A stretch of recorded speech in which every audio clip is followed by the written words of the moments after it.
Muito bom dia a todos. Declaro aberta essa sessão, que é uma reunião ordinária da nossa Comissão de Comércio Exterior e Relações Internacionais, que, como sabem, está sempre precedida por uma palestra de um conferencista de renome nacional e internacional, como tem sido usual em nossos últimos encontros. Hoje temos a honra de receber o professor Olavo de Carvalho, que será apresentado pelo membro da nossa comissão, o professor Fernando Lobo Dessa, que vai nos brindar com uma palestra: O Brasil perante os conflitos da nova ordem mundial, oportunidades e desafios. E, professor Olavo, essa palestra também é gravada, depois é cedida para a videoteca da OAB, é transmitida também no interior, enfim, tem uma dimensão muito grande as palavras de Vossa Excelência nesse nosso evento. Passo a palavra, então, doutor Fernando Lobo Dessa. Bom dia a todos. Bom, fazer uma preleção sobre o professor Olavo de Carvalho é quase que uma redundância, porque os senhores devem acompanhar os seus artigos nos jornais. Ele, além de filósofo, escritor, é articulista do Globo, do Jornal da Tarde e da Zero Hora. O professor Olavo de Carvalho se destaca, além de ser um tratadista de Aristóteles, é um dos maiores filósofos da atualidade no Brasil. É um profundo conhecedor dos ensinamentos da filosofia clássica e combate com bastante argúcia e veemência a tendência de socialização do Estado e da supressão das garantias individuais. O professor Olavo defende com argumentos bastante argutos o liberalismo econômico e a liberdade de expressão, enfim, os direitos individuais clássicos. De modo que o professor Olavo é uma das maiores cabeças da atualidade na filosofia e no cenário filosófico brasileiro, que, portanto, dispensa maiores apresentações. Eu vou passar a palavra imediatamente a ele para que nós possamos beber das suas luzes. Então, professor Olavo, nós costumamos uma palestra de 30 a 40 minutos, seguidos debates, e encerramos por volta das 10 horas, se estiver bem. Obrigado. Então, bom dia a todos. Agradeço não somente o convite, mas as palavras gentis, não sei se exatas, mas gentis, ditas a meu respeito. Dito isto, entramos no assunto. O tema dessa palestra, ele é temível, sobretudo porque não é possível você expor a sua visão de um conjunto de fatos quando esse próprio conjunto é desconhecido. Entre o Brasil e a situação mundial existe um abismo de informação que já vai para 30 anos. Se nós acompanharmos os livros e os estudos que têm sido publicados, sobretudo nos Estados Unidos e na Inglaterra, a respeito da nova estrutura de poder mundial de 30 anos para cá, nós veremos que praticamente nada disto chegou ao Brasil.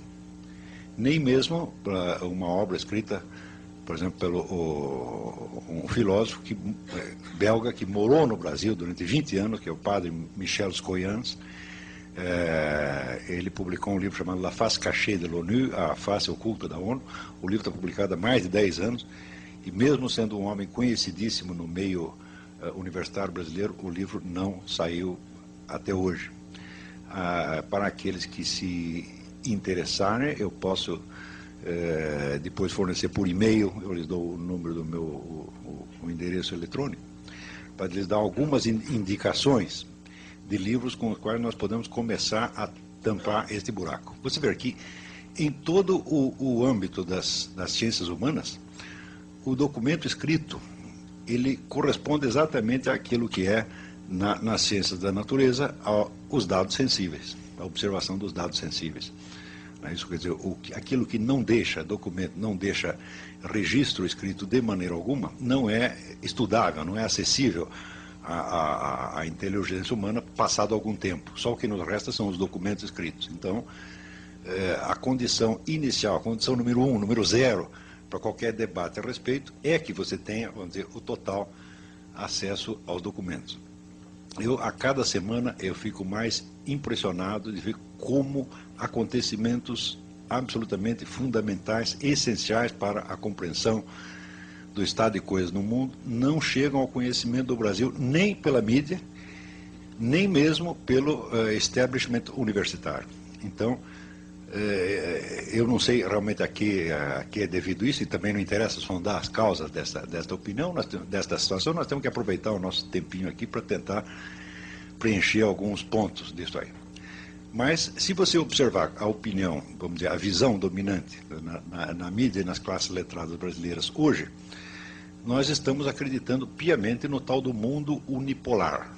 Quer dizer, existe uma grande potência que, quando a outra terminou, se tornou o poder dominante. E, ao mesmo tempo, ninguém pergunta, mas se tem um mundo unipolar, como é que tem tantos conflitos, tantas guerras assim? Né? Cadê no mundo onde existe ter duas expressões, é o mundo unipolar e pensamento único. No mundo onde você tem um poder unipolar e impera um pensamento único, de como é que as pessoas conseguem brigar tanto? Esta pergunta deveria surgir quase que instintivamente, mas ela jamais surge. Se nós, para começar a investigar a coisa, nada melhor do que ver o que se passa dentro do tal do poder unipolar. Quer dizer, supondo-se que os Estados Unidos sejam hoje a única grande potência, então é evidente que aquilo que se passa lá dentro nos dará uma imagem mais aproximada do esquema de poder no mundo. A presente eleição americana, ela mostra, vamos dizer, um divisor de águas que até hoje não foi muito bem, não foi nada compreendido no Brasil. A que correspondem exatamente essas duas figuras, vamos dizer, que não são simetricamente correspondentes de seus respectivos partidos, que são George Bush e Kerry. Por trás deles, existe nos Estados Unidos um conflito muito profundo entre duas concepções, vamos dizer, da função americana no mundo.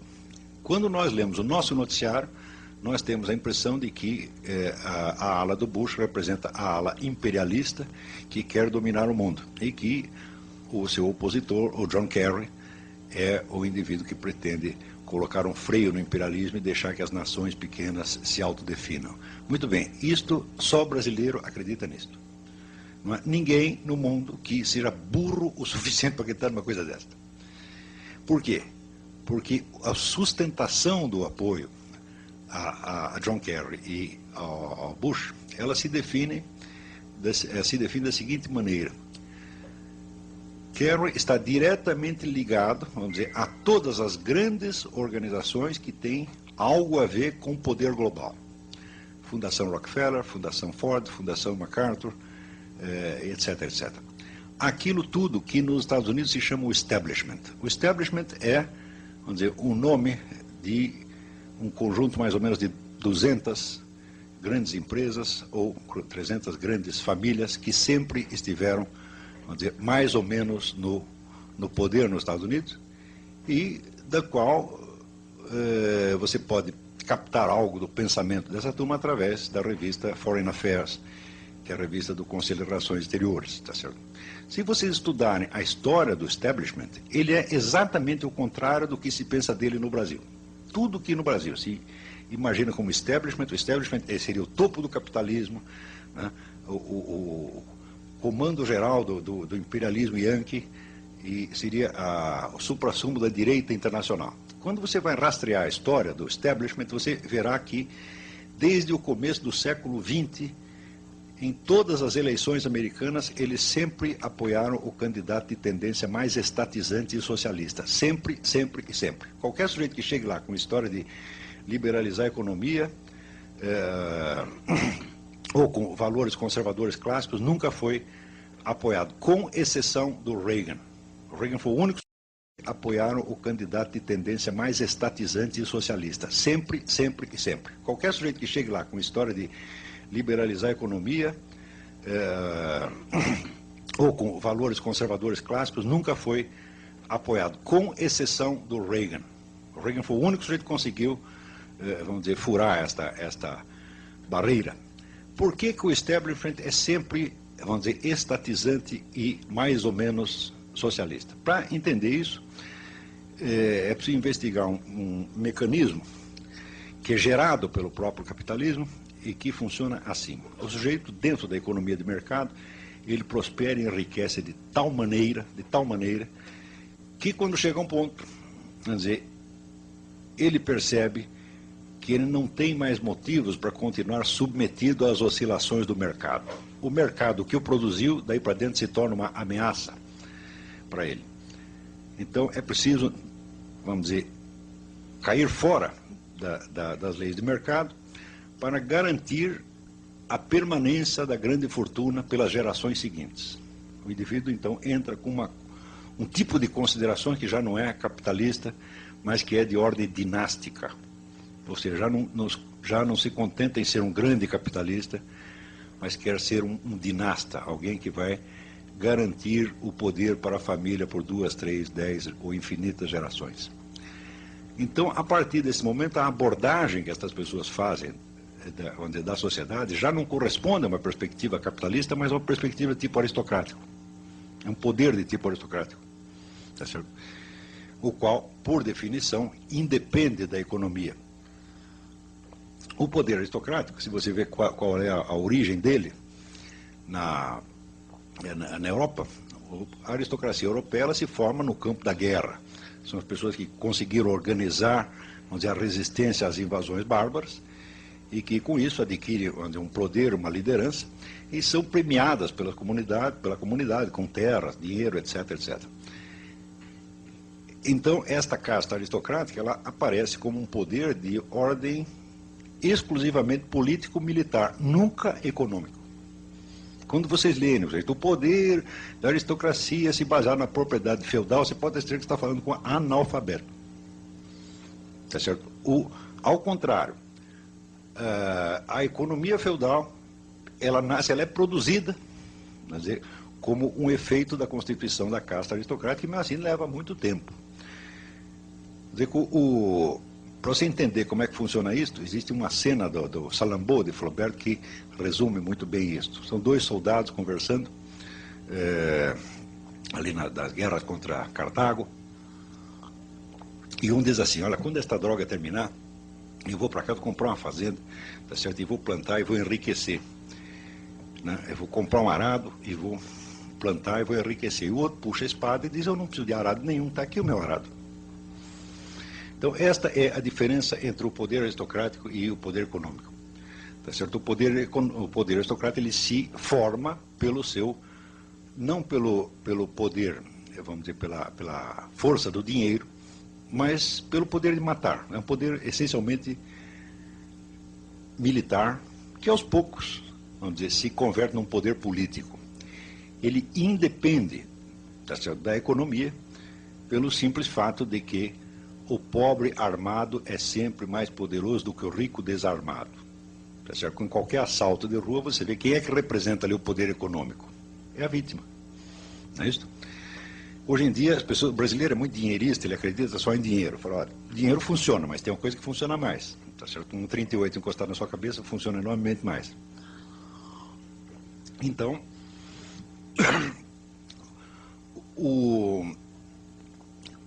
quando algumas, vamos dizer, grandes fortunas se tornam maiores ainda e começam a raciocinar em termos dinásticos, elas têm que vencer o próprio mecanismo da economia de mercado que as constituiu. E só tem um jeito de fazer isso, você tem que dominar o Estado. Tá certo? Então, quer dizer que o poder destas grandes organizações, é econômico até um certo ponto, depois ele se converte num poder político-militar que já independe do curso das coisas econômicas. Por quê? Porque tem os meios de dirigir, de dominar e de estrangular esse mecanismo do mercado. A essas pessoas eu chamo os metacapitalistas. Metacapitalistas que eles começaram como capitalistas, mas já transcenderam a condição de capitalistas e se tornaram uma espécie de nova casta aristocrática. Tá certo? A essas pessoas você pode dizer que o capitalismo como tal, o capitalismo liberal, não interessa mais. Então, qual seria a alternativa? O comunismo? Já claro que não. porque há muitas décadas, claro que eles poderiam constituir um Estado comunista, você constrói uma nomenclatura, você domina o Estado e você fica lá eternamente, seria possível fazer isso. Politicamente sim, o que não é economicamente. Porque a economia comunista, a partir do instante em que você estatiza todos os meios de produção, ela se torna completamente inviável. Isso já foi demonstrado em 1922 pelo Ludwig von Mises, quando ele diz o seguinte, ele diz, olha, o que é o comunismo? O comunismo é a economia planificada, tá certo? Para você fazer economia planificada, você precisa fazer um negócio chamado cálculo de preço. Como é que você faz o cálculo de preço? Através do mercado. Se você abole a economia de mercado, não tem preço, portanto não tem cálculo de preço, portanto não tem economia planificada. Então, quem quer que tenha acreditado por 2 minutos em economia comunista, tá certo? Acredita no quadrado redondo. Tá certo? Então, isso aí, você não pense que a elite econômica ou que a elite governante soviética não sabia disso, sempre souberam.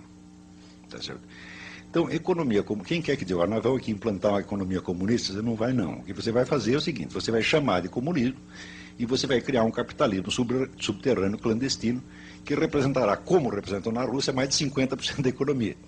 Tá certo? E em cima você vai maquiar com um planejamento comunista, feito todinho, exatamente como foram feitas as estatísticas soviéticas, na base, vamos dizer, de dados falsificados. As estatísticas soviéticas não é que elas eram falseadas, elas eram totalmente inventadas. Não havia lugar no mundo onde o governo ignorasse tão majestosamente a realidade da economia do que na União Soviética. Tá certo? Quer dizer, aquele que parecia ser a economia mais dirigida do mundo era a economia mais anárquica do mundo. Como é que você vê isso? Vocês já repararam como no dia seguinte da queda do comunismo apareceram milionários russos? Sim, do dia para a noite. Como é que pode ter tanto bilionário se não tinha propriedade privada dos meios de produção? Resposta, tinha, sempre teve. Só oficialmente é que não tinha. A cúpula soviética, então, deixava que esse capitalismo subterrâneo, vamos dizer, se desenvolvesse, porque era isso que sustentava a economia. Então, isso quer dizer que a cúpula do movimento comunista no mundo já sabe disto há 70 anos. E a fórmula mais tarde adotada pela China, que é o regime chinês atual, quer dizer, nós temos uma estrutura de poder comunista em cima de uma economia mais ou menos capitalista, esta é a grande fórmula para a neo-aristocracia. Está compreendendo? Nós temos os dois tipos de poder. Nós somos os donos dos grandes grupos econômicos e nós somos os donos do partido. É por isso que você verá esses fenômenos que tantas pessoas não conseguem entender. Por que a Fundação Rockefeller financia o Fórum Social Mundial? Se eles são capitalistas, como é que eles financiam o comunismo? Digo, olha, isso é só para quem não entendeu a sutileza do negócio, que na verdade é bastante simples. Depois de explicado, você entende como é que funciona isto? Eles podem fomentar a política socialista no mundo inteiro porque eles sabem perfeitamente que a tal da economia comunista nunca chegará a ser implantada, ela sempre ficará no meio. O socialismo meia-bomba. E no socialismo meia-bomba, quem ganha? Eles mesmos. Está entendendo? Então, é que só basta você fundar assim, Partido Nacional Socialista dos Trabalhadores do Rio Grande do Sul. Né? Vai lá, pede dinheiro para a Fundação Rockefeller, eles vão te dar. Agora, se você disser, não, nós queremos aqui uma fundação de ideais conservadores, judaico-cristãos, etc. Ah, não, esse não pode. Por quê? Porque isso aí periga, né, de representar um problema sério para eles. A única coisa que eles temem realmente é o império das leis de mercado. Eles querem o mercado, mas o mercado deles, evidentemente. Então, é o meio mercado. É meio mercado e meio socialismo. Eu digo, perfeito, esta é a síntese, este é o regime chinês. Está compreendendo? Então, se você estudar a história do establishment, tá certo?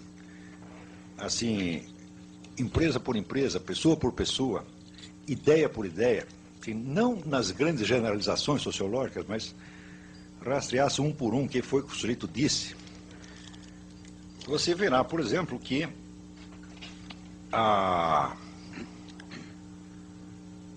dali saiu, depois da guerra, a famosa política de contenção do comunismo. Já ouviram falar de George F. Kennan? George F. Kennan era um diplomata, filósofo americano, que inventou a estratégia de contenção do comunismo. Eu digo, olha, suponha o seguinte, que você está armado até os dentes, rico, tá certo? E você está sendo desafiado por um sujeito pobre e desarmado, não é isso? Mas que quer acabar com você. Tá certo? O que você faz? Você dá um tiro nele ou você se limita a contê-lo? Esta era a situação no fim da Segunda Guerra. A União Soviética estava absolutamente devastada, a sua economia em frangalhos, o exército não existia mais, mas mesmo assim tinham aquela posição agressiva de se expandir e tomar o mundo. Daí chega o americano e diz, não, nós vamos fazer uma política de contenção. Hoje, a contenção é mostrada como se fosse, vamos dizer, uma decisão da extrema-direita, mais extremada. Imagina que coisa, tentaram conter o comunismo. Mas acontece que a alternativa que se discutia na época não era entre você conter o comunismo ou você deixar ele fazer o que quisesse. Era entre contê-lo e destruí-lo.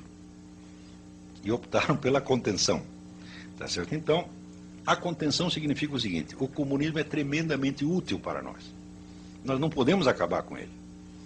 Se acabar com ele, nós vamos ter que inventar outro movimento socialista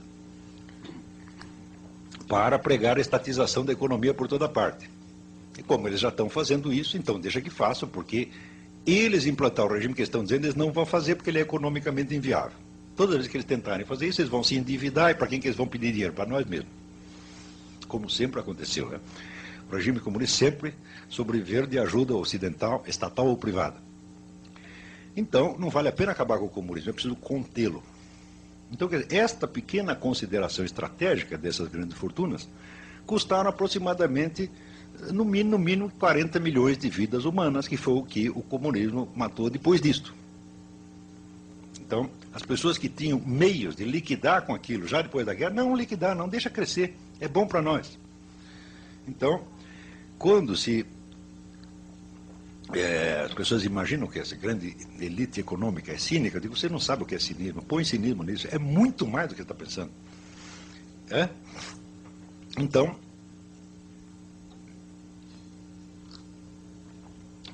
você pode ter certeza que hoje todos os movimentos comunistas, revolucionários, ONGs, direitos humanos, igualitarismos, etc., todos são financiados por eles só por causa disso. Então, isso quer dizer que os próprios impulsos que você possa ter, vamos dizer, de rebelião ou de revolta contra este poder, são usados por ele mesmo. É como se você dissesse, olha, eles compraram todo mundo. Então, você vê, agora, por exemplo, quando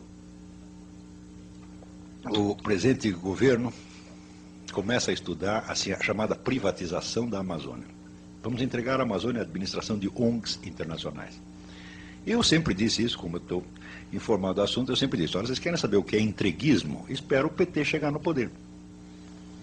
Tudo que você diz de entreguismo que houve até aqui vai ser fichinha. Eles vão tomar e vão entregar tudo no dia seguinte. Você diz, como? Mas eles são esquerdistas, anti-americanos, anti-imperialistas, etc, etc. Eu digo, tudo conversa mole, não é assim que as coisas funcionam. Por quê? Porque o grande imperialismo que existe hoje não é o imperialismo propriamente americano, é o imperialismo global, tá certo? Que alia o establishment americano a estes grandes movimentos esquerdistas, entre aspas, já que até hoje se deve usar até isso entre aspas, do mundo, aos grandes organismos internacionais e aos remanescentes do poder soviético.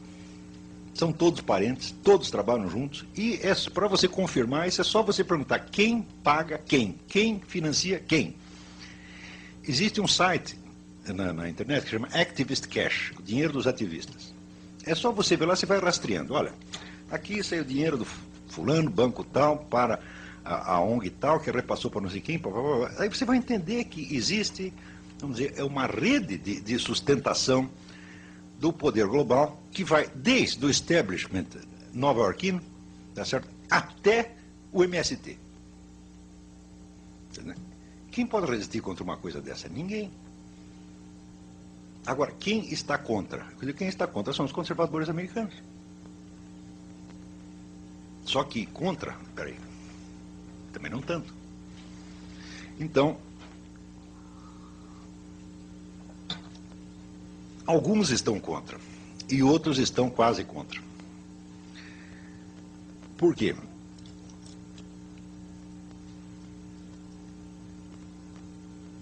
A sociedade americana, o grande segredo do sucesso dela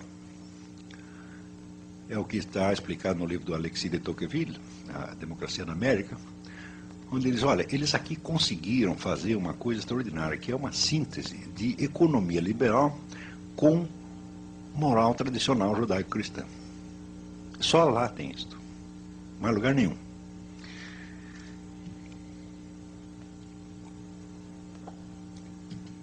E acontece que este novo esquema de poder internacional, ele não quer nem uma coisa nem outra, não pode ter nem economia liberal, tá certo? Por quê? Porque isso aí corroeria, vamos dizer, tornaria vulnerável de novo o poder do establishment, ele estaria novamente à mercê da economia de mercado, em vez de controlá-la, tá certo? E também não pode ter a moral judaico-cristã, porque se você tem uma moral estabelecida de ordem tradicional, então o povo se comporta de acordo com aquela moral. E você, para dirigir o curso dos acontecimentos históricos, é preciso que você invente a moral. Para você mudar a conduta das pessoas, você tem que ter os meios de, em poucos anos, você trocar os valores morais delas, tá certo? De modo que elas aceitem aquilo que antes consideravam inaceitável. Então, quando você vai ver toda a grande revolução dos costumes morais que tem no mundo, é o movimento gay, é isso, é aquilo, da onde sai a grana? Dali mesmo. Não porque eles estejam muito interessados em gays, etc. Claro que não. O que importa não é o conteúdo destes movimentos. O conteúdo é só para contentar os militantes. O que importa é o efeito real, o efeito objetivo que essas coisas têm na sociedade.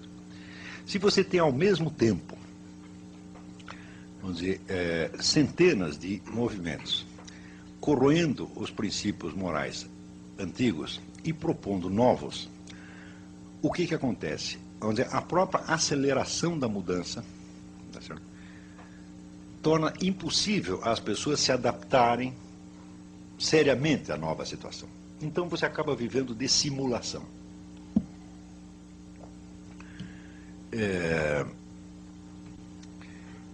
E na hora que você começa a viver de simulação, você perdeu consistência como ser humano. Você não é mais senhor das suas decisões. Você é uma pessoa inteiramente vulnerável à influência de fora. Depois você vê a rapidez com que as pessoas mudam de opinião, tá certo? Mas se do dia para a noite, só porque a mídia disse isso, disse aquilo, vocês experimentem ver o que se passa na área médica. Por exemplo, diz, tal coisa faz mal. No dia seguinte, todo mundo foge daquela coisa. Você não sabe se faz mal mesmo. Então, esta área, estas campanhas médicas que alertam contra isso ou aquilo, elas são, por exemplo, uma espécie de laboratório de controle social. Você pode dizer, hoje, o prazo que o establishment necessita para mudar as atitudes da humanidade inteira sobre o que quer que seja é de aproximadamente 3 meses. Tamanho, vamos dizer, o poder que isto concentrou nas mãos. E aquelas correntes, organizações que acreditam, que você acredita, que elas mesmas acreditam estar fazendo oposição a isso, acreditam que são os anti-imperialistas, são financiados pela mesma central. Tá certo? Ora, nos Estados Unidos, um certo grupo de pessoas intelectuais conservadores há 50 anos começou a perceber esta coisa. E falou, peraí, nós não queremos isso. Nós queremos viver no antigo sistema americano. Nós queremos a moral judaico-cristã, queremos as liberdades individuais, tampouco nos lixando para isso. Quanto à posição americana no mundo, nós nos contentamos em ser a nação mais rica, mais poderosa, mais culta, etc, etc. Nós não queremos inventar não queremos ter que administrar o mundo inteiro. Tá certo? A loucura atual é tamanha que é este pessoal que aparece na mídia como se fossem os imperialistas que querem dominar o mundo. E outro, justamente a Fundação Ford, Rockefeller, etc, etc, por trás de Kerry, aparece como se fossem os anti-imperialistas. Né? Eu digo, bom, no mundo, hoje em dia está um pouco difícil enganar as pessoas a esse ponto. Nos Estados Unidos não conseguem enganar, mas aqui enganam a todos por causa da falta total de informação circulante. Tá certo? Vamos dizer, a bibliografia existente sobre isso é tão grande, que eu não consigo sequer completar a lista de livros. Vamos dizer, eu comprei e li uns 200. Que ninguém leu aqui, ninguém nem sabe o que é isso, ninguém sabe do que eu estou falando. Tá certo? Pega a pessoa mais culta do país, elas não sabem. Por quê? A informação circulante depende apenas de dois meios: mídia, os jornais, televisão e o movimento editorial. E quando você vai ver as pessoas que mandam em mídia e movimento editorial, que não são os respectivos donos, porque hoje uma redação de jornal tem uma autonomia extraordinária, são todas pessoas que, de um modo ou de outro, estão ligadas a esses mesmos movimentos, né, que, por serem americanos, anti-americanos, acreditam que são anti-imperialistas. Então, eu digo, olha, houve uma conspiração geral das ilusões. Eu engano você, você me engana, né, eu conto uma história da carochinha para você, você conta uma para mim, e nós todos estamos contentes. Resultado, ninguém busca uma informação fora do que está circulando há 30 anos. Tá certo? Não é proibido buscá-la. Você pode perfeitamente, né, importar os livros, observar os sites da internet, mas acontece que, pela média, ninguém se lembra de fazer isso. Quando você começa a fazer isso, você descobre que as coisas não eram exatamente do jeito que você imaginava, você fica muito confuso, porque você estava imaginando, vamos dizer, qual é a visão antiga. Existe aqui o imperialismo, o capitalismo, que está aliado a, vamos dizer, imperialismo, que está aliado a valores conservadores, etc, etc, e por outro lado existe, vamos dizer, o socialismo, que está aliado ao nacionalismo, ao anti-imperialismo, etc, etc. De repente toda a sua cabeça fica bagunçada, quando você percebe que os estereótipos que você está usando não correspondem à distribuição real dos papéis dos agentes efetivos. Tá certo? Quando você vê que, veja só esse dado, por exemplo, eu lembro quando teve o Fórum Social Mundial, eu estava em Porto Alegre, né, e eu tinha ido dar um curso lá e me botaram num hotel de 5 estrelas. Tá certo? E de repente o hotel de 5 estrelas estava cheio de pés rapados. Tem um monte de carne, MST, sem terra, quer dizer, vocês sem terra num hotel de 5 estrelas. Eu digo, como é possível uma coisa dessa? Eu, do meu bolso, não poderia pagar esse hotel. Eu só estou aqui porque me chamaram por um dia para dar uma conferência. Como é que eles conseguiram aí? Quem pagou isso? Quando você vai ver da onde sai a grana, é Fundação Ford, Fundação Rockefeller, etc, etc. Fala, pera um pouquinho. Uma das boas maneiras de você saber qual é o sentido do que o sujeito está fazendo é saber de onde vem o dinheiro dele. Não é isso? Porque ninguém vai pagar para você fazer o contrário do que ele quer. Isso aí, você pagaria? Não é isso? Então, hoje em dia nós continuamos raciocinando e tentando escrever a situação internacional nos termos dos estereótipos dos anos 50. Tipo assim, o petróleo é nosso, né? A Amazônia é nossa. Eu digo, por exemplo, você quer defender a Amazônia contra quem? Contra o imperialismo yankee. Eu digo, mas você faça a lista das ONGs que estão lá, não tem nenhuma americana, pô. É belga, é alemã, e são todas, vamos dizer, reconhecidas pela ONU. Existe uma ONG que pode pedir registro na ONU, de maneira que ela passe a integrar o esquema da ONU. Tá certo? E todas as ONGs que estão lá são desse tipo. Então, claro que tem algumas que, vamos dizer, tem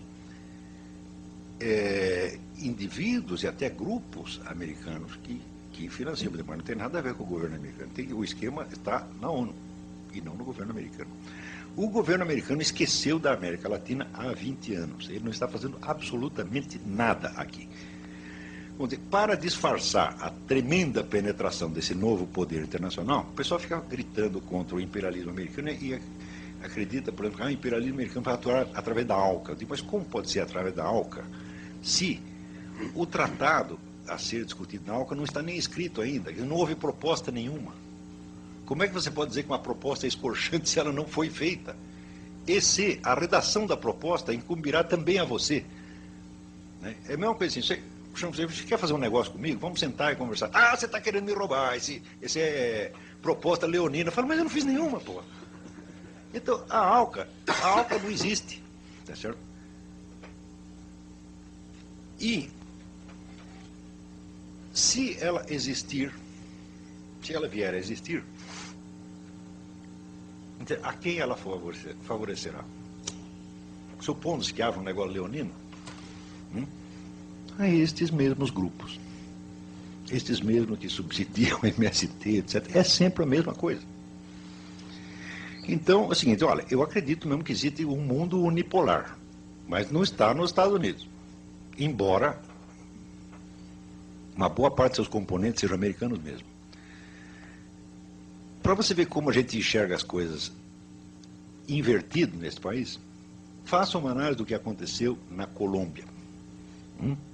A toda hora você vê aí circulando protestos contra, vamos dizer, a ingerência americana na Colômbia, o imperialismo americano que está lá para sufocar os pobres narco-guerrilheiros que são heróis da liberdade, etc. Vocês nunca viram isso?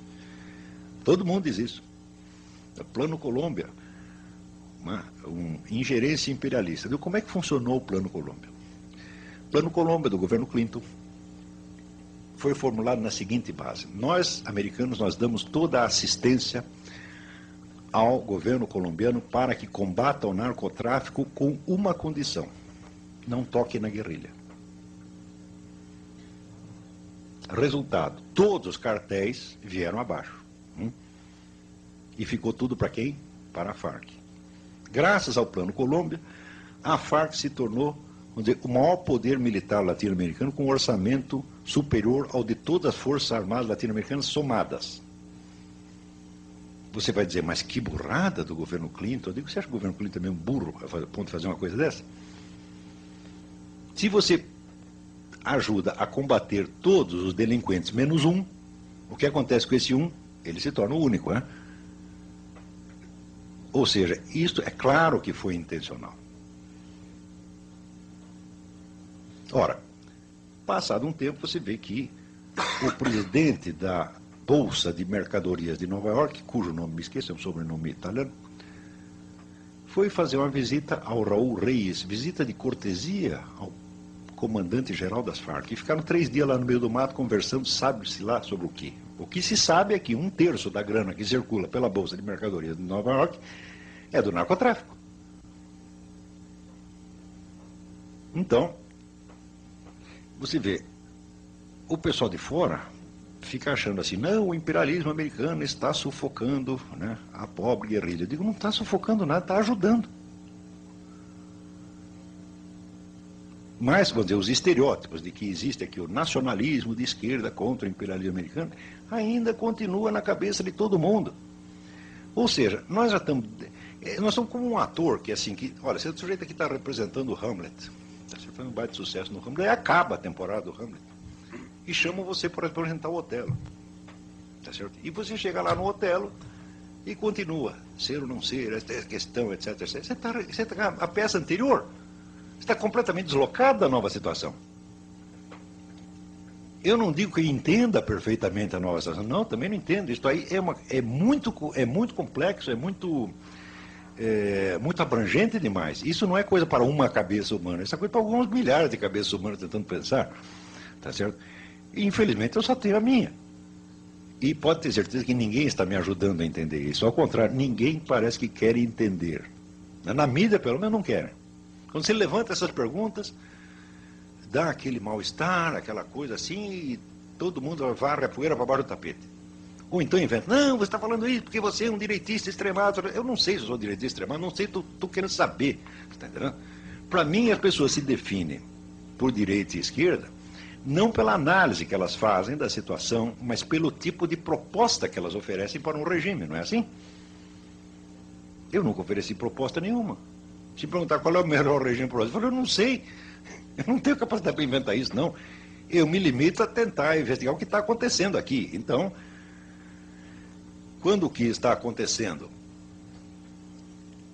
é descrito em termos, vamos dizer, que desfavorece uma certa corrente que quer o poder, tá bom, ela vai dizer que você faz parte do inimigo. E como no Brasil ninguém pensa com a própria cabeça, quer dizer, cada um só repete o discurso que o partido mandou dizer, ou que o grupo mandou dizer, eles acham que eu estou fazendo a mesma coisa. Não, eu não pertenço a partido nenhuma, organização nenhuma, igrejinha nenhuma, sociedade secreta nenhuma, tá entendendo? Eu mal pertenço à minha família, tá entendendo? Tá compreendendo? Não, porque eu passo 80% do tempo fora de casa. Quando chego lá, os caras não me conhecem mais, entendeu? Então, falou, olha, a única sociedade que eu estou ligado é aquilo ali, você está entendendo? Mesmo assim, é uma participação muito tênue, né? A minha... eu chego lá... Pô, eu estou entendendo, eu acho que eu estou mais ou menos... Mas se eu disser, vamos dizer que eu estou maluco. Porque ninguém... Ninguém tem mais a certeza de que você é um louco idiota do que o sujeito que ignora tudo sobre o assunto do qual você está falando. Não é isso? Quanto mais ignorante, tá certo? Mais ele vai estranhar o que você está dizendo. E daí o que você está dizendo vai parecer muito esquisito, então evidentemente o louco é você. Então isso quer dizer que no Brasil, na situação presente, a única força infalível, tá certo, em favor de um argumento é a total ignorância do assunto. Quanto mais ignorante, mais autoridade você vai ter. Tá certo? Por quê? Como o assunto é totalmente desconhecido por todo mundo, quem quer que tenha estudado o assunto dirá coisas esquisitas. Não é isso? Vamos dizer, para o caipira tudo é esquisito. Não é isso? Ele chega lá numa cidadezinha no interior, tudo que você falar da cidade grande, para ele vai parecer esquisito. Então, aqui nós estamos mais ou menos nessa situação. A quantidade de informações que estão faltantes para a gente poder entender, para poder mapear a situação da nova ordem mundial, é enorme, é inabarcável. E eu mesmo comecei muito tarde. Eu comecei a colecionar livros sobre isso, vai fazer o quê? Uns 8 ou 10 anos. Eu devia ter começado 20 anos antes. Quer dizer, quando eu vejo vamos dizer, a profundidade, a seriedade das discussões que tem nos Estados Unidos, quer dizer, a consciência que as pessoas têm da complexidade da situação e dos perigos da situação lá há mais de 20 ou 30 anos, e eu vejo, pô, eu estou chegando agora, o pau está comendo aí, e no Brasil todo mundo está pensando que a briga é outra. Né? Então, a sensação de estar realmente, sabe, num hospício é muito grande. Eu tenho essa sensação o tempo todo. Eu lembro do filme O Dr. Mabuse, do Fritz Lang. O Dr. Mabuse era um jogador trapaceiro que tomava dinheiro, hipnotizava o adversário e tomava toda a grana dele. Daí prendem o cara, né? Prendem e o juiz chega à conclusão de que ele não é bom da cabeça e manda ele para que ele não é só um criminoso, ele tem algo errado na cabeça dele, manda ele para o hospício. Então o que ele faz? Ele ajunta os loucos e monta uma revolução e os loucos tomam o poder. Entendeu?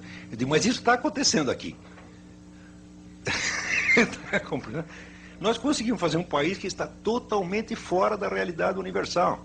Aqui, por exemplo, a gente fala de Estados Unidos o dia inteiro. Tá, os americanos não sabem nada do que está acontecendo lá. Nada. Nós chegamos ao ponto de imaginar o contrário. Quer dizer, o Bush passa a representar a nova ordem mundial e o Kerry, né, é o sujeito, vamos dizer, ele é inimigo da nova ordem mundial. Não é possível você pensar uma coisa dessa. O que existe é o seguinte, o Kerry é 100% homem do establishment, como Bill Clinton também era. É o homem do metacapitalismo, é o homem do socialismo meia-bomba, que é o socialismo dos ricos, que é o único socialismo que existe. Tá certo? E o Bush é mais ou menos, meio a meio. Tá entendendo? Por quê? Quando você vai ver, bom, tem algumas coisas em que a política dele é contrária a isso, mas em outras cede em 100%. Isso quer dizer que hoje você tem uma luta desigual entre nova ordem mundial e uma oposição parcial em alguns lugares. Tá entendendo?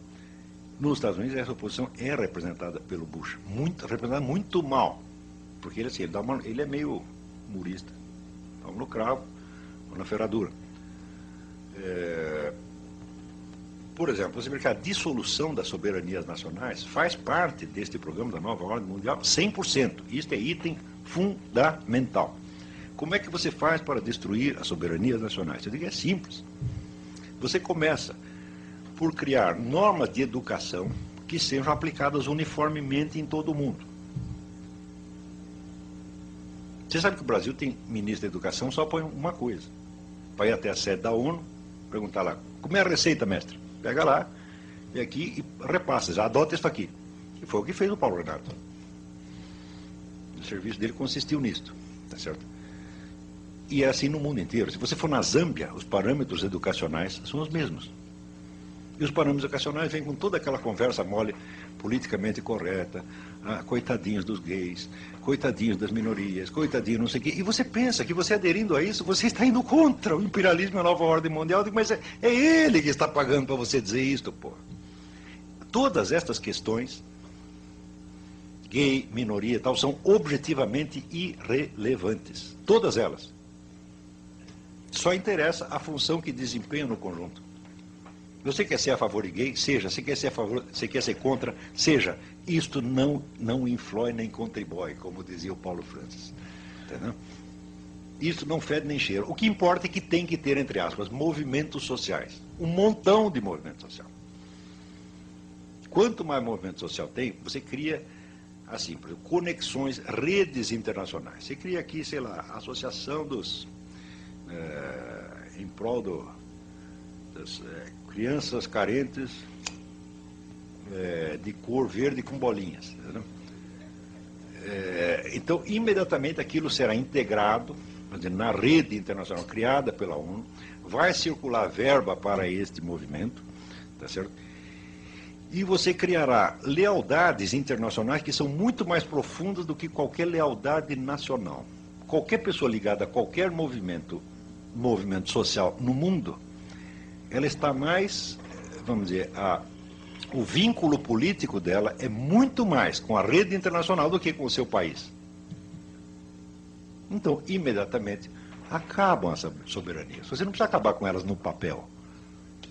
Porque, veja, a grande mudança social, cultural e política que está sendo implantada no mundo, ela não é uma obra de improviso. As pessoas ficaram 100 anos pensando isto. Quando surgiu o primeiro plano de nova ordem mundial? Surge em 1650 com um sujeito chamado João Amos Comênios. Um educador, nascido parece na Morávia. Quando você vê o plano do Comênios e você vê a estrutura da ONU, eu digo, mas é o plano do Comênios, igualzinho. Isto veio sendo discutido em elites intelectuais e financeiras e políticas no mundo durante todo este tempo. Entendeu? A bibliografia existente em torno é absolutamente inabarcável. Se você disser, olha, eu quero fazer uma história das ideias de nova ordem mundial, você vai dedicar a sua vida e não vai terminar. Por volta no fim do século XIX,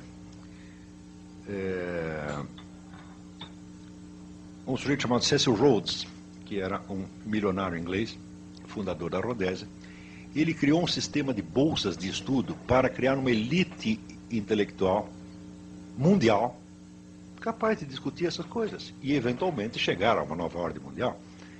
Não se trata de uma conspiração, como as pessoas dizem. Não, tudo isso é público. Tá certo? Se torna um pouco misterioso para o cidadão comum por um motivo muito simples. São ações de tão longo prazo que ultrapassam o prazo de vida das pessoas. São planos feitos para 100, 200 ou 300 anos depois. E isso, na cabeça do cidadão comum, é invisível. Como é invisível, ele vai dizer que é uma conspiração. Então, mas neste mesmo momento, enquanto nós estamos discutindo e conversando sobre isso aqui, você pode ter certeza que tem umas 100 ou 200, tá certo? Comissões da ONU, think tanks, elites universitárias, etc., etc., discutindo novas modificações políticas, culturais, etc., que resultarão na mundialização do poder. Eles fazem isso dia e noite.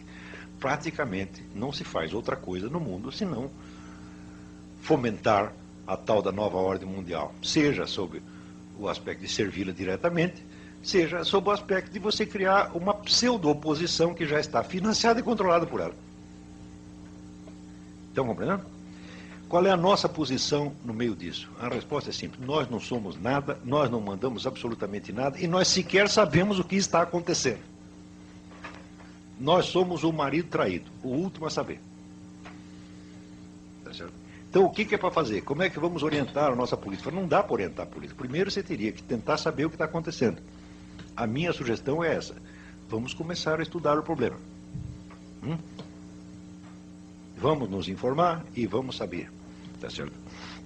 vamos tentar nos atualizar com as melhores discussões que tem a respeito.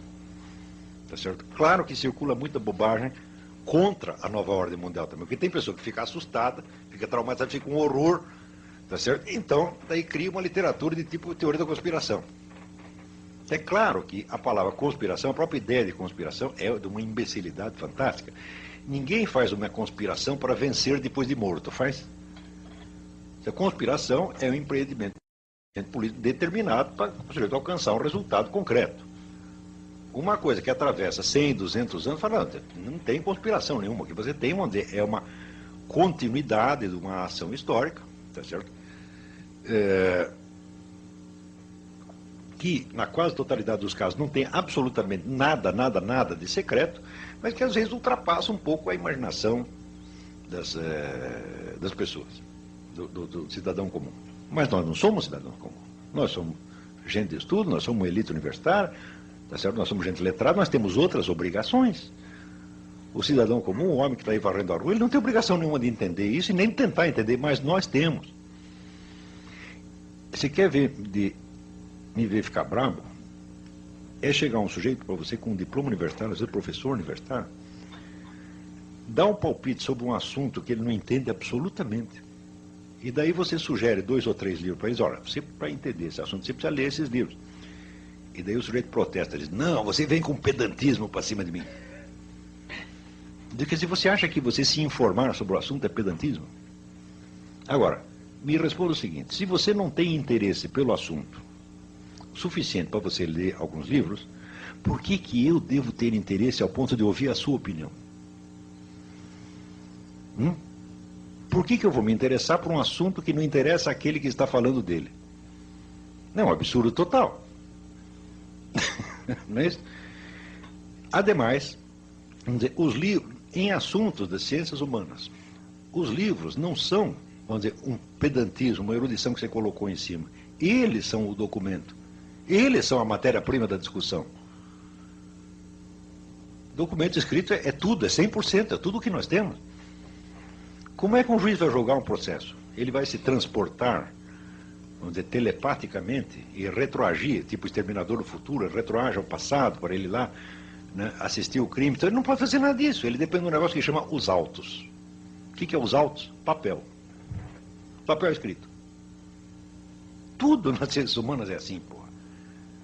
Então eu digo, olha, o material para nós discutirmos o assunto são tais livros, tais trabalhos publicados Tem 3 coisas, você tem livros, você tem trabalhos publicados na revista científica e você tem documentos originais. Você tem que ter tudo isso na mão.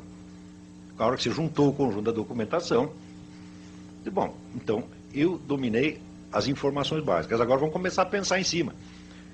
Tá certo? Mas o sujeito já está pensando sem nada disso. Daí você quer dar os documentos, não quero. Você já pensou, o juiz que já julgou o processo, daí você chega com o saldo e fala, que excelência. Não quero. Isso é pedantismo. Eu juro para você que eu até hoje não participei de uma discussão pública em que não tivesse alguém dizendo isso, ou todos. Já assim, já tem pessoa que chegou a romper relações comigo por causa disso. Diz, olha, meu filho, a bibliografia básica, a informação básica sobre esse assunto que eu estou falando, são tais livros. Eles consistem em matéria-prima. Você lê isso, você se informa, e daí você cria a sua opinião, e daí vamos discutir. Mas por enquanto não, nem começou. Você está entendendo? Daí a pessoa recusa. Não, isso é pedantismo, você quer me impor, você quer bancar a autoridade. Eu não estou entendendo o que você está querendo dizer. Para mim, prepotência, autoridade, é o contrário. Você não precisa dos documentos, você já julgou. Eu tenho apenas um cérebro humano, eu para entender alguma coisa, o negócio, eu primeiro preciso me informar, dá um trabalho miserável, em grande parte dos casos eu não entendo coisa nenhuma do que estou estudando, leva anos para você entender alguma coisa. Mas você não, meu filho, você já sacou tudo, já sabe, tá certo? Já julgou. Se nós continuarmos fazendo isto com relação a essa nova ordem internacional, o Brasil não chegará a 2010 como país soberano. Não chega mesmo. Para desfazer essa coisa aqui, é muito mais fácil do que vocês imaginam. Porque se entregar mesmo a administração da Amazônia para essas ONGs, quem vai protestar? Ninguém pode protestar. Porque toda a oposição, entre aspas, nacionalista, entre aspas, nacionalista, esquerdista, anti-imperialista, está vinculada a essas mesmas ondas. Está entendendo? Então, justamente aquelas pessoas que estão sempre preocupadas em defender a soberania nacional, essas mesmo vão ficar quietas.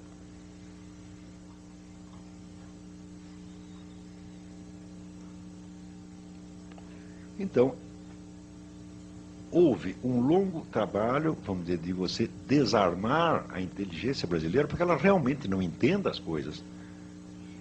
E na hora que a situação está bem confusa, aí você dá o passo, então aqui, entregamos a administração para as ONGs. Não vai haver condição de você articular uma oposição a isso, porque as pessoas não estão nem entendendo. Como é que nós vamos fazer oposição se eles estão entregando para os índios, e se a gente estava lutando em favor dos índios? Então, o que é comprometer a pessoa? Está todo mundo com o rabo preso numa coisa ou na outra. Não com o rabo preso financeiramente, por corrupção, não, mas pela concepção e pelos valores que tem defendido.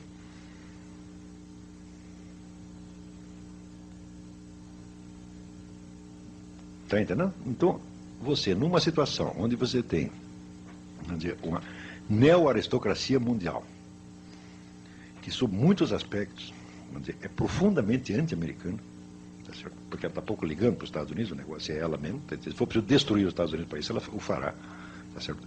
Assim como destruirá qualquer outro país, e onde você tem uma atuação multilateral, onde às vezes movimentos políticos opostos são controlados pelas mesmas fontes. Dentro de uma situação enormemente complexa dessa, nós ainda estamos tentando jogar tudo com os estereótipos dos anos 40, o petróleo é nosso, essas coisas todas. Ou seja, nós temos um nacionalismo bom para os anos 40. Nós estamos prontos para resolver os problemas da década de 40. Olavo, Oi. Nós temos ainda 5 minutos para você concluir, que temos perguntas. Então faça as perguntas. Estou às ordens.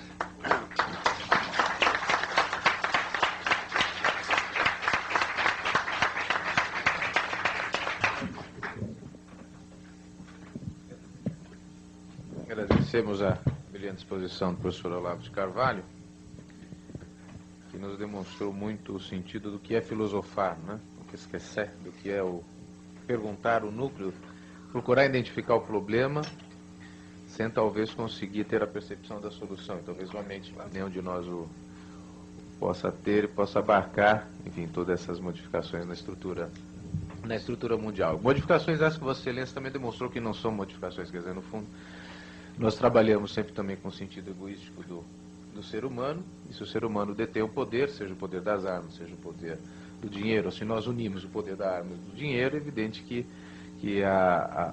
vamos dizer, o espectro de influência social no mundo é tremendo.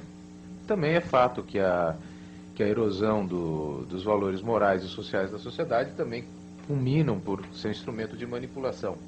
A ignorância, obviamente, interessa na manutenção do status quo, na manutenção do poder. Eu me recordo de detalhes curiosos, né? Quer dizer, a gente podia pegar um monte de exemplos disso. Eu me recordo quando eu tinha meus 16 anos, mais ou menos, se tentou introduzir o preservativo, a camisinha, como um meio de método anticoncepcional.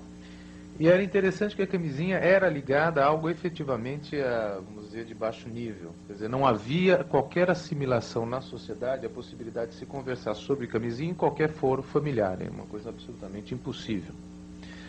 E uma grande indústria farmacêutica fez um reclame, uma propaganda, que eles mostravam uma moça, uma metáfora mostrando uma moça vestindo uma meia, dizendo que a preservativo era algo muito bonito, e nunca pegou. Aquilo era algo que nem era objeto de debate, porque era uma coisa grosseira, era ligada com prostituição, com bordéis, enfim.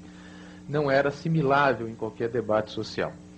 Passados os anos, a tal de AIDS introduziu a camisinha não apenas como um instrumento de consumo e de comentário generalizado, como também até de políticas públicas, né? Quer dizer, dos estados comprando e distribuindo preservativo, embora hoje saiba-se, por exemplo, que se vê a camisinha como um fator de propagação da AIDS e de doenças e não como de preservação, porque de um lado ela até traz uma liberalização nos controles sociais e morais do indivíduo, como a própria AIDS. Isso é um problema africano, até um site do governo americano, do Serviço de Saúde norte-americano. Quem for no site vai ver governo norte-americano dizendo: olha, gente, tome muito cuidado, que a camisinha não protege de maneira eficaz contra a AIDS. Uma série de razões, entre elas que o vírus da AIDS é centenas de vezes menor que o espermatozoide, enfim. Então, quem acha que a camisinha protegeria de alguma coisa está rigorosamente equivocado. Mas esses fatos que Vossa Excelência levantou, quer dizer, mostrando os motivos egoísticos, são de fato evidentes, mas também Aristóteles colocava a própria ignorância como um fator de escravização natural, né? Quer dizer, o ignorante é um escravo da sua própria natureza. Então, de um lado, nós temos que ter um movimento de esclarecimento. De outro lado, nós precisamos ver que a sociedade não consegue, numa dinâmica muito eficiente, dar esse esclarecimento generalizado. Então, Vossa Excelência debate para as elites se formando podem ficar esclarecidas e auxiliar em movimentos de mudança. Mas, a parte disso, nós temos uma grande massa populacional que demanda serviços sociais, demanda educação, saúde, saneamento, assim por diante. Só dentro do contexto desenhado é que me parece que, não quero chamar isso de uma visão maniqueísta sua entre bons e maus, mas onde são os idealistas? Quer dizer, mesmo nos grandes grupos não há um idealismo, claro, são todos não, claro que é, mas claro que há. Enfim, mas só para terminar. Então, essa é só uma colocação que eu coloco para a provocação, e que talvez o que pudéssemos fazer é passar, talvez, breves questões, se o senhor preferisse, talvez, anotar, e responderia todas na sequência, se estiver bem. Tá bom? Perfeito. Agostinho, por gentileza. Depois, quem quiser, por favor, já me fale. Apenas também, colocação breve de duas perguntas. Eu estava me lembrando, Antônio Carlos, e ao ouvi-lo primeiro, Antônio Carlos depois, lembrando de alguma coisa que dizia, escreveu Pontes de Miranda. Pior que a ignorância são os males da meia-ciência. O grande problema que nós temos é que alguém lê uma manchete e já acha que conhece todo o assunto. Mas eu tinha duas perguntas a fazer e rapidamente. Eu sou um daqueles pedantes que lê livro. Que coisa horrorosa. De acordo com a sua classificação. E ainda confessa. E ainda confesso.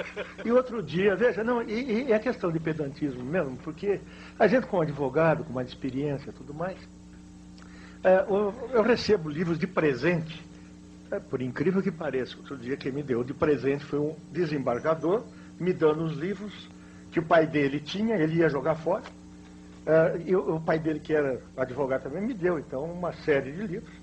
E é interessante, porque livro realmente serve para duas coisas, né? Uma é calço de mesa, outra é para vender a peso, porque realmente é o que acontece hoje no Brasil. Mas ele me deu esses livros, e um deles que eu peguei era um livro de Benjamin Constant, não brasileiro, de 1829, falando sobre o poder mundial, e se detendo ali, na França, na Rússia, na Inglaterra, com certeza, falando dos Estados Unidos, que em 1829 ele já previa quem seria os Estados Unidos, e falando do Brasil alguma coisa que eu achei interessante, dizendo que é o seguinte, que o Brasil era um gigante que tinha o corpo na América e a cabeça na Europa. A minha pergunta hoje, primeira pergunta é essa: onde está a cabeça do Brasil hoje? Se é que tem. Se é que tem. Primeira pergunta. A segunda é o seguinte: nós temos hoje uma tendência mundial à formação dos blocos regionais. A discussão que se faz em termos de direito internacional normalmente é o seguinte: quando se forma um bloco regional, tipo União Europeia, tipo NAFTA, Mercosul, existe uma transferência de soberania, ou seja, perda de soberania do país, ou uma delegação de soberania, como querem outros. E eu fiquei muito interessado, pois mencionou justamente essa questão da perda da soberania, que me parece que aí realmente é que existe, reside todo o busilis da questão. Realmente, existe uma perda, o movimento é de perda de soberania e está sendo indicado, então, seria orientação desse establishment ou não. Basicamente, são apenas duas questões para lhe criar problemas. Não, perfeito, perfeito. Primeiro, respondendo aqui, mais uma? Mas eu não vou conseguir lembrar. Professor Olavo, num primeiro momento, fixou a premissa de Alex Tocqueville, que realmente é primorosa, no sentido de síntese, de que a sociedade americana estava fundada naquela prosperidade constatada por Alex de Tocqueville, na moral judaico-cristã. Considerando que a religião judaica e a religião cristã ainda persistem no mundo e com uma certa força, como está esta moral judaica e cristã diante dessa manipulação denunciada pelo professor? Anselmo. Não, peraí, mas se acumular mais perguntas eu vou ficar maluco. Mas eu estou anotando. Faz mais. Eu anotei para o senhor. Porque tem um ditado árabe que diz: só um perfeito idiota se propõe a responder todas as perguntas. Não, eu já respondeu alguma. Eu poria o Anselmo, tem mais alguém para formular? Você é a Paula. Então, Anselmo, por favor. E Paula. Acho que a gente está sem microfone, Anselmo. Então, se você puder ser breve e alto. Ambos são estudantes de Direito.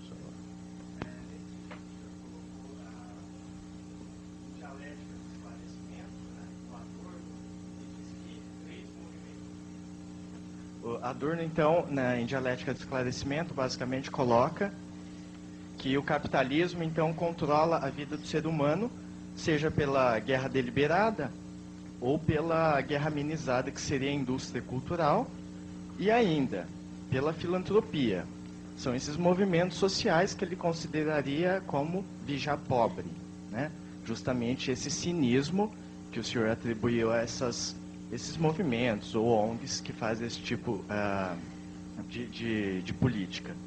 E, nesse sentido, também eu gostaria de perguntar se o senhor concorda que a gente caminha, ou estamos ainda numa espécie de idade média, onde o conhecimento, a universidade, os livros, enfim, não é a realidade para a grande maioria da população e fica se discutindo entre elites. Essa é a minha colocação. Obrigado. Não sei se entendi Paula, a pergunta, última. mas... Acho que eu resumiria. Se eu estiver errado, eu falo. O Anselmo me corrige. A Paula, por favor, você passa aqui, Anselmo, por gentileza. Professor, eu tenho acompanhado, né, as notícias de jornal justamente com relação à ONU e o Conselho de Segurança, e eu queria entender melhor a intenção do Brasil de ter uma maior representatividade no Conselho de Segurança e como, e tendo em vista essa mentalidade do Brasil justamente de não estar a par do que acontece mundialmente, se essa representatividade do Brasil no Conselho de Segurança iria ser viável, mesmo poder ajudar no final, quer dizer, nas decisões que hoje estão sendo proferidas e que, na verdade, não estão podendo ser executadas justamente pela falta de democratização. Não sei bem explicar isso no que acontece hoje, né, com os membros antigos que foram desde a criação da ONU, que nunca mais foi alterada. Né? Era mais ou menos isso que eu queria entender melhor. Se eu conseguir resumir as questões. Vamos lá. Bom, primeiro a minha questão é assim, onde está o idealismo na formulação das políticas públicas, como ele pode, enfim, influenciar, né, a formulação das políticas públicas? Não é melhor fazer uma por uma, eu respondo e daí você lê a seguinte? Pode ser. Eu diria, as três eu acho que tem a ver aqui. Idealismo primeiro, na formulação... eu acho essa pergunta fundamental, porque mas é tudo maligno, os caras estão querendo nos ferrar. Tá? Não, é claro que não é assim. Tá certo? Tem um verso de William Blake, né, que diz: "And Caiaphas was in his own mind a benefactor of mankind." Quer dizer, Caifás, quando condenou Jesus Cristo, achava que estava fazendo um bem, que era um benfeitor da humanidade. Tá certo? Quer dizer, nós temos sempre que tentar interpretar as pessoas e os grupos, em primeiro lugar, o primeiro elemento que nós temos. Então, para compreender uma situação, isso já dizia Aristóteles, a primeira coisa é o discurso do agente. O que o agente diz a respeito daquilo que ele mesmo está fazendo. Tá certo? Nós não precisamos nem concordar, nem discordar, mas este elemento vamos dizer, um componente da situação. Quando nós vemos o discurso dos agentes da nova ordem mundial, dos inumeráveis agentes que tem, você vê que existe ali uma grande quantidade, tá certo, de utopismo humanitário. Os caras acham que estão fazendo um grande negócio mesmo. Cecil Rhodes acreditava que, vamos dizer, o futuro da humanidade dependia daquilo que estava fazendo, tá certo? Então, eles podem estar totalmente enganados, mas nós não podemos dizer, não, esse pessoal só está agindo por interesses malignos, tá certo? Não, a coisa realmente não é assim, A coisa pode ser objetivamente maligna, embora não sendo subjetivamente. O sujeito pode estar assentado numa visão falseada da realidade e pode, sobretudo, ele estar agindo, vamos dizer, num âmbito, numa dimensão, num horizonte que é muito maior do que ele mesmo compreende. Então, como disse, o sapateiro subiu além das chinelas. Tá certo? E é justamente por esta pretensão, vamos dizer, abusiva, que se torna maligno. Quando você vê, se você estudar a história de Adolf Hitler, você verá em Hitler uma coisa muito peculiar. Ele não era um sujeito inculto. Ele sabia páginas e páginas de Nietzsche e Schopenhauer de cor. Sabia, vamos dizer, as óperas de Wagner de cor e tal, mas tinha uma coisa característica: ele só tinha cultura alemã. Ele nunca na vida tinha lido um único livro estrangeiro. Não é uma coisa estranha? Aqui existe um personagem caricato, que é assim que é o Policarpo Quaresma. Tudo que é estrangeiro, Policarpo Quaresma não lia. E existe um sujeito que fez a caricatura de si mesmo, um escritor francês chamado Paul Léotot, tá certo, que era um nacionalista francês, e perguntaram para ele se ele tinha lido a Bíblia. Ele disse: eu não leio livros que não foram escritos em francês. Então, como é que um tipo assim, vamos dizer, profunda, totalmente provinciano na sua cultura, ao mesmo tempo ele tem planos de escala mundial? Não é esquisito? Pelo menos o Policarpo Quaresma queria reformar só o Brasil. Mas Hitler, só sabendo da Alemanha, queria reformar o mundo. Não é normal isto. É totalmente esquisito, desproporcional. Este problema, vamos dizer, do incapaz, que tem um poder infinitamente superior ao seu horizonte de consciência, é um fenômeno da modernidade. Porque os meios de poder aumentaram muito. E eles podem concentrar facilmente na mão de incapazes. Então, admitamos a hipótese: na cabeça dele, Hitler era um benfeitor da humanidade. Só que é o seguinte: ele não sabe o que é humanidade, ele não sabe o que é o bem, está entendendo? Ele está no mundo da lua. E querendo nos impor aquela, vamos dizer, aquela visãozinha desse tamanho que ele tem, ele quer nos vestir aquela camisa de força. Você está entendendo? Então, vamos dizer, não podemos julgar as pessoas nem pelo seu idealismo e nem pela sua má intenção. O problema não é este. Você não precisa de má intenção para você fazer um estrago extraordinário. Basta você estar lidando com coisas que estão acima da sua capacidade. Porque aí, isso já implica a prepotência. Quer dizer, é o ignorante que não compreende as coisas e quer lhe impor a sua visão. Eu acho que existem mais pessoas, o mal no mundo veio mais disto aqui, vamos dizer, do que da malícia consciente.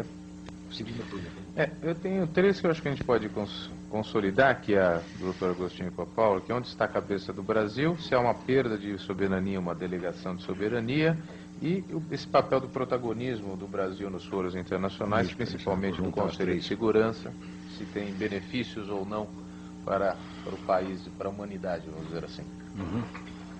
Você veja, se você pensar a cabeça do Brasil, e você estudar a história da inteligência brasileira, a inteligência, vamos dizer, a classe letrada atuante, aquilo que o Pierre Bourdieu chama as classes falantes, quer dizer, as pessoas que atuam através do conhecimento. Se você pegar a elite letrada do tempo do Império, tá certo? Ela era de nível internacional. Qualquer um daqueles, um Oliveira Lima, um Joaquim Nabuco, tá certo? Era idêntico a qualquer outro, qualquer concorrente americano ou europeu. Isso foi caindo, até um ponto do inimaginável. Quer dizer, a degradação intelectual do Brasil, ela não pode mais ser, não há mais meios de descrevê-la. Eu outro dia até estava lendo as apostilas daquele pedagogo romeno, Reuven Feuerstein, que é especialista em recuperar a inteligência de meninos retardados mentais. E ele obtém sucesso. Ele pega um sujeito retardadinho mental, daqui a pouco o rapaz está estudando cálculo integral. Realmente ele tem uma técnica fantástica para isso. E ele faz uma lista de 28 deficiências básicas da inteligência humana. E eu fui pegando uma por uma e analisando discursos públicos, tá certo, de intelectuais à luz daquilo. Não, não estou brincando. Parece cômico, mas não é. Eu estou falando sério. Ele diz, por exemplo, a incapacidade de você apreender constantes por trás de um fluxo de acontecimentos. Isso no Brasil é quase obrigatório.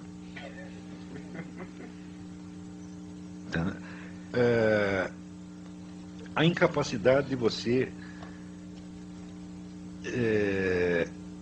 produzir mais de uma hipótese. Você não tem mais de uma hipótese. De cara já aposta numa hipótese, todas as outras não chegou a pensar naquilo. E assim por diante. Então, as 28, eu falei, mas peraí, mas as 28 no Brasil não são deficiências, elas são simplesmente a regra do jogo, esta. É isso que faz os nossos professores universitários. Eles estão repassando essa deficiência de geração em geração. Isso se tornou inteiramente normal. É por isso que, por exemplo, eu estou escrevendo, porque tenho essa coluna na mídia, vai fazer mais de 10 anos. Eu nunca disse alguma coisa, tá certo, que não fosse respondida com outra completamente diferente. Nunca tocaram no assunto. Nunca. Se eu digo, essa semana, por exemplo, eu estava reclamando, o movimento gay está fazendo um assédio judicial contra o Dom Eugênio Salles. Junta 1.000, 2.000, 10.000 pessoas, todo mundo mete processo nele. Eu digo, pô, mas isso daí é uma sacanagem, uma prepotência. O que me responderam? Homofobia. Espera aí.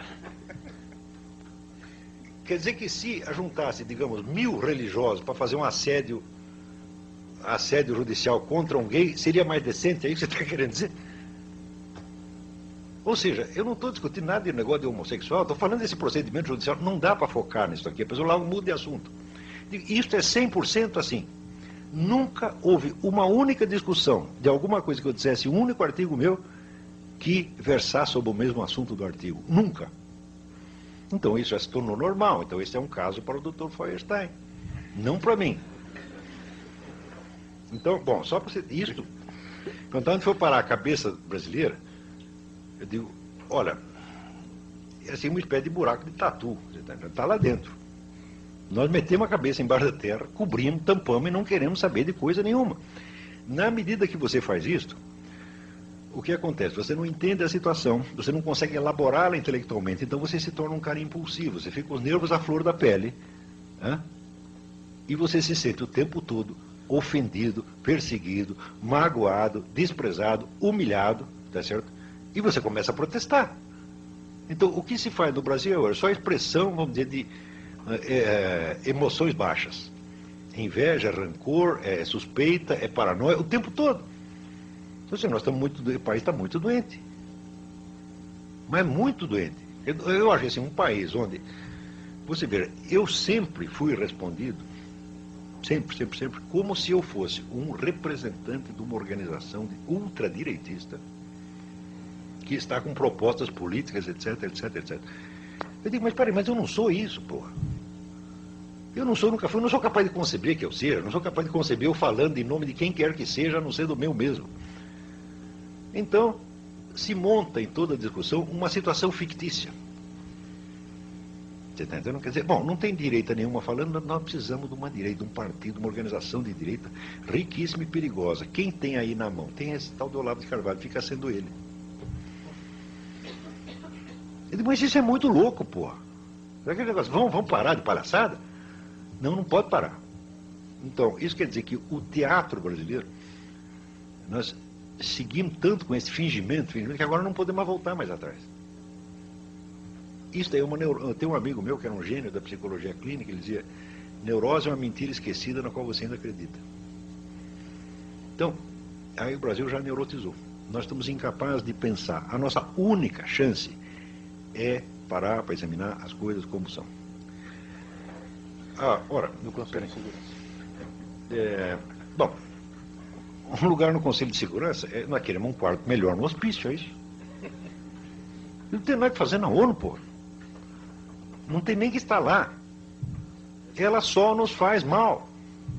O problema da nossa previdência vem da ONU, o problema da nossa educação vem da ONU, o problema da nossa saúde vem da ONU, o problema do banditismo vem da ONU, tudo. Quer dizer, a ONU vem nos ensinar a resolver nossos problemas? Porque não resolve o problema dela. Por exemplo, você sabe qual é a maior taxa de pedofilia no mundo? Os assistentes sociais da ONU. Você fala de padre católico, bom, tem aí 50 padres católicos. Para cada padre católico que pegou um menino, tem 500 cara da ONU que pegaram menino, sobretudo na África. Eles não conseguem resolver nem isto. Eu acho que a ONU tem que fechar. Tem que acabar com esse negócio. Você veja o caso do Iraque. Quanto tempo eles ficaram discutindo o Iraque? O total de vítimas, de presos políticos mortos no Iraque, parece que é 300 mil. Mais ou menos isso. Se não for 300, 250, alguma coisa assim. Você divide isso aí pelo tempo que o Saddam Hussein governou aquele negócio, dá 30 pessoas por dia. Quer dizer, cada novo dia de discussões, mais 30, e mais 30, e mais 30, e mais 30. De repente chega uma hora que o Bush diz, perdi a paciência, agora eu vou lá e invado. Diz, muito bem, morreu 3 mil pessoas. Total, que morreu é 3 mil, 4 mil. Eu digo, bom, se você prosseguisse a discussão por mais 3 meses, ia morrer mais ainda. Então, todas essas pessoas que morreram durante o tempo que a ONU ficou discutindo, não precisariam ter morrido. Então, falaram, foi certo invadir o Iraque? No começo, eu achava errado. Na hora que abriram as covas e começou a aparecer cadáver, falaram, claro que foi certo, tem que parar essa porcaria já. Você não pode reconhecer a soberania a soberania é isso, o cara vai matar a sua própria população o tempo todo, sem parar. Então, não interessa se foi guerra de petróleo, esse negócio acabou e já era para ter acabado há muito tempo. Tá certo? Então, eu sinceramente não sei qual é a vantagem de estar na ONU. Tem as duas perguntas finais aqui. Que a pergunta dele sobre o negócio da indústria Anselmo, cultural. que, se eu entendi a pergunta, o Anselmo entende que também que os livros podem ser instrumento de manipulação, seria isso. O próprio livro não ser instrumento de libertação, mas de manipulação, talvez em síntese. Bom, manipulação do conhecimento. E finalizando com a pergunta do Fernando, como está a moral judaico-cristã nos dias de hoje? As duas perguntas, uma encaixa com a outra. Bom, então, você veja, os autos do processo não são instrumento de manipulação? Não estão os dois ali tentando manipular o juiz? Então ele diz, não quero ser manipulado, então não vou ler nada disso, mas senão eles vão me enrolar. Mas é claro que, veja, todo e qualquer discurso, sobre o que quer que seja, ele tem que ser interpretado primeiro como discurso do agente. Ou seja, o sujeito diz uma coisa, esta é a definição que ele está dando dele mesmo. Tá certo? Seja com o intuito de te manipular, seja com o intuito de se justificar, este é o primeiro nível de entendimento do texto que você tem que ter. Depois, no segundo nível, todo e qualquer discurso é resposta a um outro discurso. Então, contra quem ele está falando? Então, daí você começa a articular a autodefinição que o sujeito se dá e articula numa outra. Em terceiro lugar, todo e qualquer discurso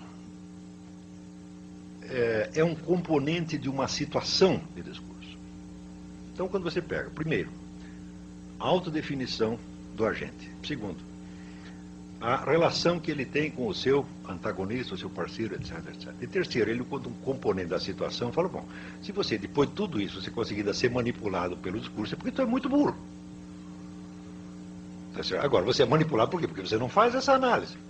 Ou quando faz, você já tem, uma desconfiança seletiva. E na desconfiança seletiva, você oculta a sua própria posição dentro da coisa. Você pode dar uma descrição até exata do fenômeno que você está dizendo, mas você está ocultando a sua função lá dentro. É o que fazia Theodor Adorno. Já a indústria cultural é financiada pelo capitalismo. Quem financiava a escola de Frankfurt?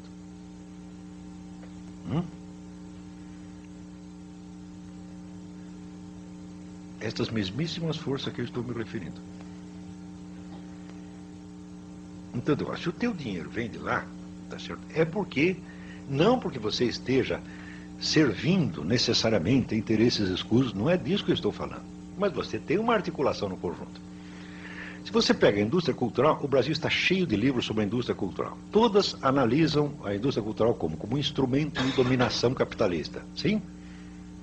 Não é assim? 100%? Deu muito bem. Você pega a estrutura do capitalismo e pega a indústria cultural e coloca uma dentro da outra. Só que você está esquecendo um terceiro elemento. Qual a composição sociológica, né, das pessoas que fazem a indústria cultural? Sociológica, ideológica, etc, etc.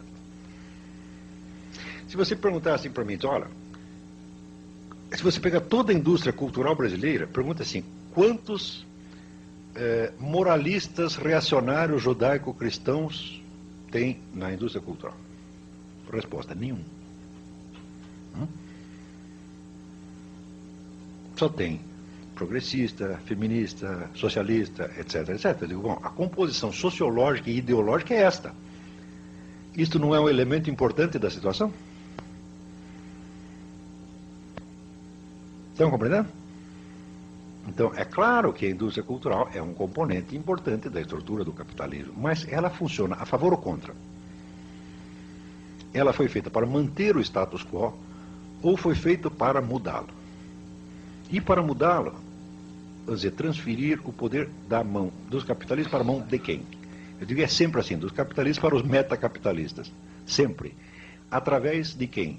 Dos bons serviços prestados pela intelectualidade esquerdista, incluindo Theodor Adorno. Então, quando um sujeito ele entende, ele consegue descrever o fenômeno da realidade, mas ele não sabe qual é o papel que ele está tendo ali, ele está como que em estado de transe, estado de hipnose. Ele é um sujeito que está representando uma peça, mas ele esqueceu que é peça. Ele acha que é realidade. É isto que eu chamo, é um estudo que eu fiz, chama paralaxe cognitivo. Paralaxe cognitivo é quando o eixo da descrição que o sujeito dá da realidade não coincide com o eixo da sua situação existencial. Então é como se ele estivesse aqui, mas ele está descrevendo esta sala como se ele estivesse lá na outra rua. E uma coisa não combina com a outra. Toda a escola de Frankfurt padece de paralaxe gravíssima, gravíssima. Nenhum deles nunca sabia onde estava. Eram pessoas inteligentes, brilhantes, só que estavam todos na mundo da lua.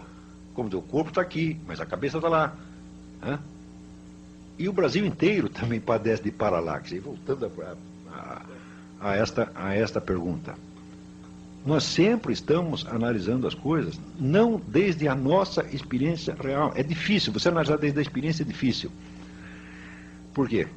Porque a experiência não vem com nome, não vem com palavras, tá certo? Ela sempre vem confusa. E você fazer todo o trabalho de abstração que vai da sua experiência singular, conseguir expressá-la em termos gerais, é dificílimo. Então o que você faz? Você pega os termos que já estão prontos. Quando uma vez eu trabalhava numa revista feminina, chamada Nova, não sei se ela existe ainda, e tinha ali várias sessões de cartas. As mulheres escreviam, e uma escrevia para conselheiro pedagógico, outra para conselheiro jurídico, outra para conselheiro médico. E um dia chegou a carta de uma senhora de Pernambuco, dirigida ao conselheiro médico da revista. E ela dizia assim: doutor, eu estou com um grave problema de ejaculação precoce. É claro que ela não tinha esse problema, ela tinha algum. Não sabendo expressá-lo, ela expressou, né, pegou uma expressão padronizada e disse: deve ser isso. As nossas análises são todas assim. Mulher se queixando de ejaculação precoce, homem se queixando de problemas menstruais. Quer dizer, bom, algum sofrimento você tem, mas não deve ser esse. Está entendendo?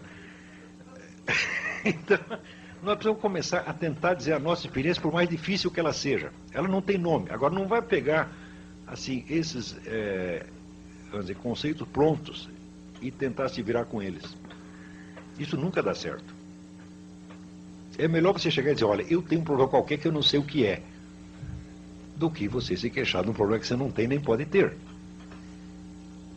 Agora, vamos à última pergunta, né? Que é a moral cristã, judaico-cristã nos dias de hoje. Dr. Fernando Lobo dessa. Bom, quando Tocqueville disse que o segredo do sucesso americano era exatamente a articulação que eles tinham feito entre a economia liberal e a moral judaico-cristã, ele disse uma coisa de uma importância extraordinária. Você não pode esquecer que a moral judaico-cristã, ela surge, vamos dizer, em sociedades muito mais simples do que a nossa. Tá certo? Sociedade que tem uma homogeneidade cultural muito maior. Tá certo? E não se esqueça que quando Moisés desceu do Alto Sinai com os 10 mandamentos, quantas pessoas tinham lá embaixo esperando ele? 40 mil. 40 mil é uma pequeniníssima cidade do interior. Não é isso? Bom, e se Moisés, você vai levar os 10 mandamentos aqui para, sei lá, para a China, 2 bilhões de pessoas. Moisés voltava correndo para o Alto Sinai e falava, não vou descer lá não, pô. Eu não sou trouxa de querer mandar em toda essa gente ao mesmo tempo. Numa sociedade complexa dessa, que tem até o fenômeno que o cara chama de multiculturalismo, a homogeneidade moral é uma utopia completa. Então, o que é preciso fazer? É preciso fazer um arranjo sábio. O único país que tinha o segredo desse arranjo sábio era os americanos.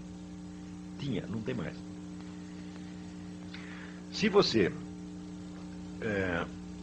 diz, bom, nós vamos abolir a moral judaico-cristã e agora nós estamos, vamos dizer, ou vamos inventar outra, ou ficar sem nenhuma, vamos nos guiar pelas leis de mercado, vamos nos guiar pelos ideais socialistas, etc, etc. E você está muito louco. Essas coisas não se falam assim. Primeiro, a pessoa não tem ideia do que seja uma religião. Acreditam que a religião é um negócio de fé. De fé. A religião é uma doutrina na qual você acredita sem ter razões para acreditar. Todo mundo acha que a religião é isso. Até quem acredita na religião acredita. Eu digo, nenhuma religião é isso. Entre o surgimento do cristianismo e a formulação da doutrina cristã passaram-se alguns séculos. O cristianismo não aparece uma forma de doutrina, aparece uma forma de uma série de acontecimentos com um impacto formidável, entendeu?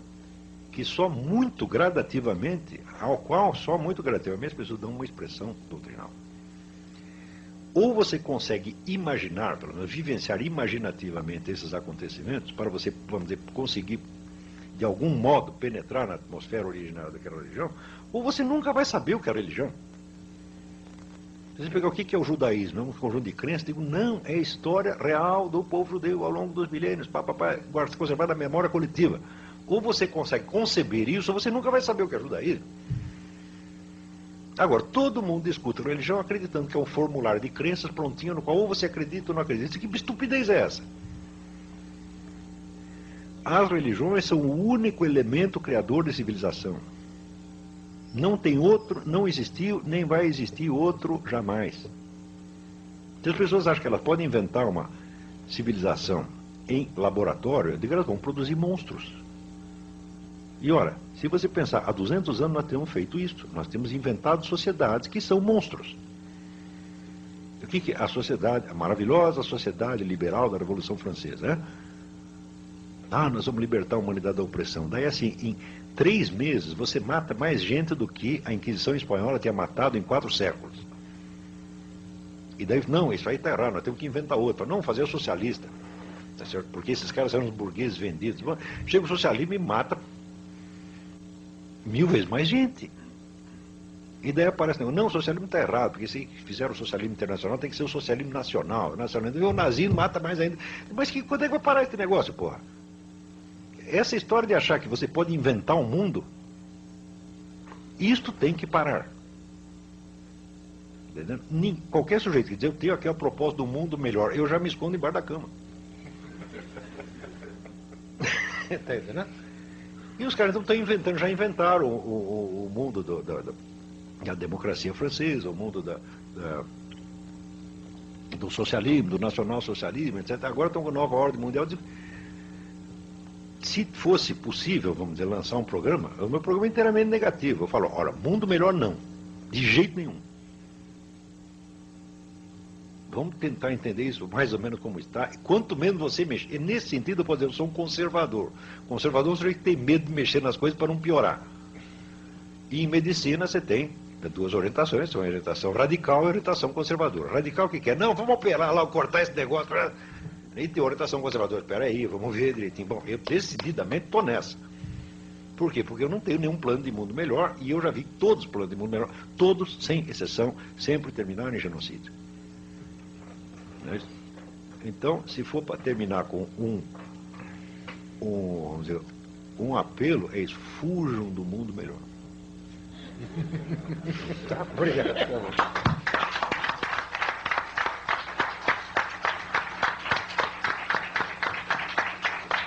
Temos a agradecer a aula do professor Olavo de Carvalho. Certamente todos sairemos com muito mais indagações do que respostas, que parece ter sido a provocação de Vossa Excelência.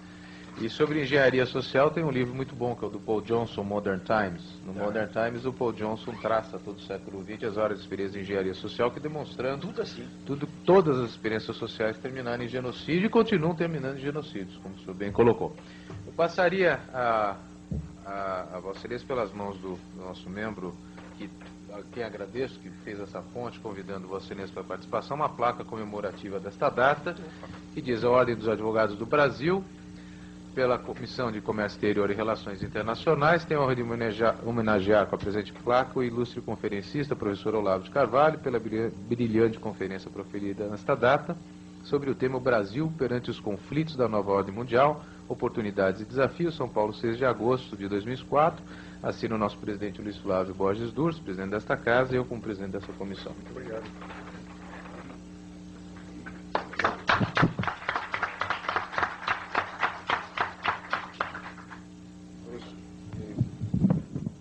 Professor Olavo, essa casa fica aberta a Vossa Excelência. Nós vamos ter a continuidade agora da nossa reunião. Pediria que o nosso vice-presidente, o Dr. Fernando, acompanhasse o nosso conferencista. Muito obrigado.